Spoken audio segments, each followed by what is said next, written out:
بسم الله الرحمن الرحيم. maanta waxaa marti noo ah fadiilatu sheekh cabdi xirsi oo noogu imaaday Calgary.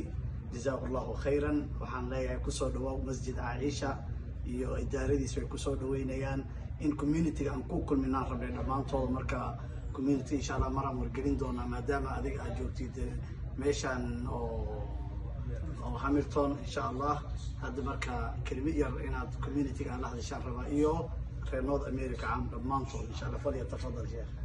ما شاء الله. ما تسلم شيخ. عليكم السلام ورحمة الله. وايد السلامي ضمان خيارته غير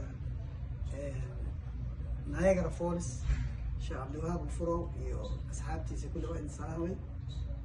واحد يرجينا يا خير ما في عمل دقنتين وقروح بدن مساجد في عنا وهي ستان وعمرا شيخ الله بركة ديار أنا وهي ستان شيخ فرو واسكوي معنا عمرا بدن مربى دي سو قصدي دوام إن شاء الله. جزاك الله خير شيخنا فضيلة الشيخ. إن شاء الله جزاك الله خير إن شاء الله.